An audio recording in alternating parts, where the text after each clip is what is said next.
The Outlaw movement. Former RCA Division Chief Jerry Bradley queries rhetorically. There was no outlaw movement. It was just an album cover called The Outlaws. That's all. But folklore made it into this great story. Wanted. The Outlaws was packaged as a sampler, a series of 11 songs, 8 of them previously released, featuring Waylon Jennings, Willie Nelson, Jessi Colter, Jennings' wife, and Tompall Glaser. Each performer contributed 2 solo tracks to the project, and Waylon added 3 duets. The Outlaw label had been floating around for several years. Jennings cut Lee Clayton's Ladies Love Outlaws in 1972, but Glaser's publicist, Hazel Smith, generally receives credit for first encouraging its usage by a North Carolina radio station in referring to the progressive edge of country music. The Wanted. The Outlaws album coincided with a media barrage touting the outlaw performers, and both phenomena intertwined to raise the image to new heights. In the process, the album became the first Nashville package to be certified platinum for sales of 1 million units by the Recording Industry Association of America.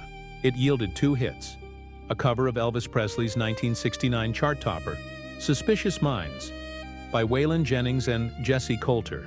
Their 1970 single reached a modest No. 25, while the '76 release went to No. 2, and Waylon and Willie's remake of Awero 3, Jennings' hit from 1972 called Good-Hearted Woman.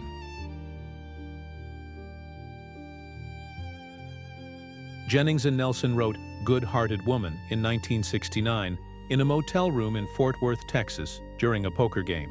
Waylon had been reading an ad for rock singers Ike and Tina Turner, and it was talking about how Tina Turner sings songs about good-hearted women loving good-timing men. He thought, what a great country song title that would be, and brought Nelson over to help him with it.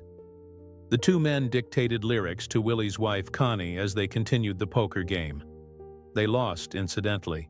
Naturally, the guys used their wives, Jessi and Connie, as the objects for the song, thinking about how much these women had to put up with being married to them.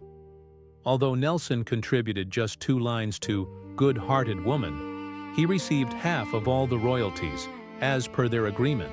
Jennings released Good-Hearted Woman as a solo single in 1972, and later cut it for his Waylon Live album.